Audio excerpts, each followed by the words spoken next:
सुनाओ GMR power and urban infra limited. अब देखिए यहाँ पर ना 32 रुपए 45 पैसे का प्राइस आ चुका है। एक अच्छी खासी तेजी जो हुई थी, जो ऑल टाइम हाई तक गया था स्टॉक, वहां से स्लिप होकर जहां से चले थे वहीं पर वापस आ चुके हैं। और कल Q2 के नंबर्स आ चुके हैं और Q2 के नंबर से यहाँ पर जो है ये कह रहे हैं कि नंबर्स बहुत खराब है, लेकिन नंबर्स अगर आप एक्चुअल में पढ़ेंगे तो बहुत कुछ निकलेगा और स्टॉक उससे गिरने वाला नहीं है। क्या ऐसा यहाँ पर नंबर्स में हम देख रहे हैं, क्योंकि कमाई तो जो है वो 50% डाउन जा चुकी है ईयर ऑन ईयर बेसिस पर भी और क्वार्टर दर क्वार्टर बेसिस पर भी। और अभी आपके सामने 1 ईयर कैंडलस्टिक चार्ट है और यहाँ पर अगर आप देखेंगे दूसरी साल चल रही है, लिस्टिंग दूसरी साल है और 2022 में अगर आप देखोगे तो 47 पॉइंट समथिंग का जो पैसे हैं वो इसका हाई था, ऑलमोस्ट 48-47 के आसपास का।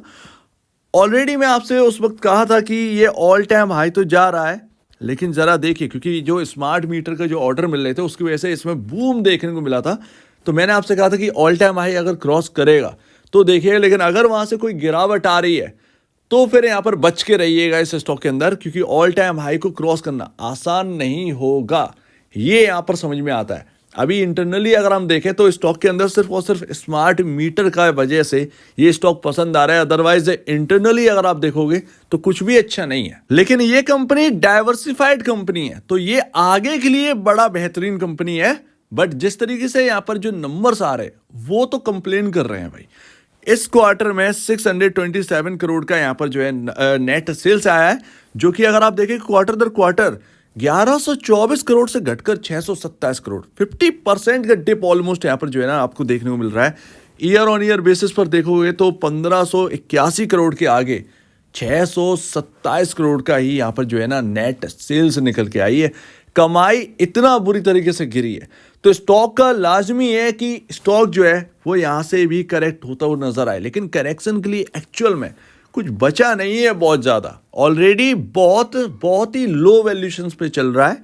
लेकिन यहीं पर एक सबसे बड़ी बात है, यहीं पर एक पॉइंट है कि आपका ईपीएस, सारी कहानी जो है ना वो ईपीएस से जुड़ी होती है।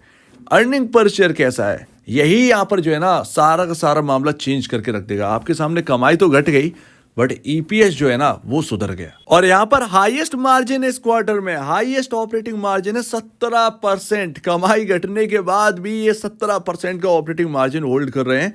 ऑपरेटिंग प्रॉफिट अगर आप देखेंगे तो 108 करोड़ निकल के आए एक्सपेंसेस कट करने के बाद। और यहाँ पर एक क्वार्टर में ईपीएस इसीलिए सुधरा है क्योंकि यहाँ पर अदर इनकम ना 101 करोड़, जो कि पिछले 2 क्वार्टर में नहीं मिला है इसका सपोर्ट, इस क्वार्टर में 101 करोड़ का सपोर्ट मिला है। उसकी वजह से यहाँ पर नंबर्स आपके सामने यहाँ पर अच्छे इस वक्त पेश करे जा रहे हैं प्रॉफिटेबिलिटी के बेसिस पर। यहाँ पर लॉसेस जो है ना वो डिक्रीज हुए हैं। अगर आप देखेंगे तो पिछले 2 क्वार्टर से आपका जो लॉसेस है वो यहाँ पर इस क्वार्टर में कम होकर 123 करोड़ का ही लॉस निकल कर आया है। और यहाँ पर अगर आप देखोगे तो यहाँ पर पिछले साल अगर यहाँ पर देखें तो ऑलमोस्ट यही होगा, ये यहाँ पर समझ में नहीं आ रहा है। ठीक है, इसको छोड़ते हैं पिछले साल का। लेकिन इस बार ना यहाँ पर 123 करोड़ का लॉस है, जो कि पिछले 2 क्वार्टर से कम है। और यही है गेम चेंजर, इसको यहाँ पर समझिए। यही है पूरे स्टॉक को चलाने की बात, गिराने की बात, चलाने की बात, यहीं पर है सब कुछ। और सबसे लोएस्ट यहाँ पर ईपीएस जो है ना -7.84 का यहाँ पर गया था। और अभी आपका जो ईपीएस है, जिस तरीके के नंबर है, अर्निंग पर शेयर तो बहुत ज़्यादा बुरी तरीके से पिट जाने चाहिए, गिर जाने चाहिए थे, लेकिन अर्निंग पर शेयर पिछले क्वार्टर के कंपैरिजन सुधरा है। ईयर ऑन ईयर बेसिस पर तो बेकार है ही, लेकिन इस क्वार्टर में अगर आप देखेंगे और इसी से मायने रखता है, यही 4 क्वार्टर ना मायने रखते हैं। तो इस लिहाज से यहाँ पर ना ईपीएस जो है वो आपका वो ठीक आया है इस बार। जैसे तैसे अदर इनकम का सपोर्ट, प्रॉफिटेबिलिटी जो भी जैसे बनाई गई हो इस वक्त, बुक में आपका अर्निंग पर शेयर जो है ना पिछले क्वार्टर के कंपैरिजन अच्छा आ चुका है। सो दैट्स व्हाई स्टॉक के फंडामेंटल पर कोई बड़ा बदलाव नहीं आएगा। अर्निंग पर शेयर की वजह से पी रेशियो कम होता हुआ उल्टा नजर आएगा। और यही आपका यहाँ पर जो है ना क्या चेंज करेगा, आपका वैल्यूएशन थोड़ी सी इस क्वार्टर ने सस्ती कर दी है। भले ही आपकी कमाई घट गई है, लेकिन ईपीएस को मैनेज करने में ये कामयाब हुए हैं और उसकी वजह से यहाँ पर ये सारी चीजें है। तो बहुत ही ध्यान से जीएमआर पावर के अंदर यहाँ पर देखिएगा, गेम चेंजर यहाँ पर जो है ना, ये ईपीएस ही करता है हर चीज। ईपीएस से ही सारी चीजें चेंज होती हैं। आपका नेट सेल्स का बहुत बड़ा अंतर नहीं है।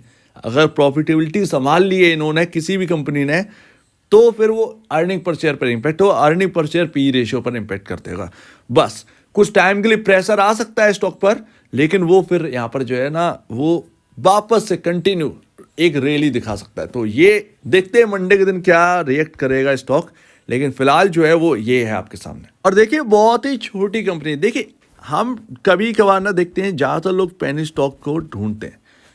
पेनी स्टॉक के लिहाज से डाइवर्सिफाइड कंपनी जीएमआर पावर जो कि अच्छे ग्रुप से बिलोंग करती है, वो आपको देखने को मिल रही है। तो एज अ पेनी स्टॉक की परिभाषा अगर आप समझते हैं तो फिर आप समझ सकते हैं कि जीएमआर पावर में कितना रिस्क लेना चाहिए, वो आपके ऊपर है। लेकिन फिलहाल अगर आप पी रेशियो देखें तो 2.57 है, जो कि इंडस्ट्री पी से काफ़ी लोएस्ट पर है। तो वो यहाँ पर ना यही बात है कि ये स्टॉक में ना कोई बड़ी गिरावट का चांसेस जो हैं वो नज़र नहीं आते हैं। नंबर्स आपके सामने, अर्निंग पर शेयर के बारे में मैंने आपको बता दिया है। अब अगर मार्केट अगर चिंतित होगा, वो सिर्फ इस वजह से होगा कि कमाई इतना ज़्यादा घट गई है और पिछले 4-5 क्वार्टर जो है वो कमाई लगातार घट रही है, ठीक है। उसके वजह से अगर मार्केट इस बार अगर ये कहेगा कि नहीं नहीं नहीं जीएमआर पावर में अब ये समझ में नहीं आ रहा है, तो फिर ये स्टॉक करेक्ट कर जाएगा। लेकिन अगर मार्केट ने अर्निंग पर शेयर को समझ लिया तो ये स्टॉक आपके विपरीत चलेगा, आपके अपोजिट चलेगा और ये स्टॉक रैली दिखा सकता है। ये यहाँ पर मार्केट में होना है। तो इसीलिए मंडे का दिन बहुत इंपॉर्टेंट है। हम पहले से हर चीज तय करके नहीं रख सकते। बुक में आ चुका है, लेकिन एक्चुअल में हम समझ रहे हैं कि कैसे आया और क्या है, और कमाई घट रही है। ये तो एक चिंता की निशानी है ही इस स्टॉक के अंदर, वो तो है और वो रहेगी भी। और एक और सबसे बुरी बात जो है ना, वो शेयर होल्डिंग पैटर्न यहाँ पर कहता है। एफआईआईएस की घटती स्टेक 20.86% से घटाकर 13.87% कर दी। क्या एफआईआईएस का भरोसा जो है वो इस पर डगमगा गया है?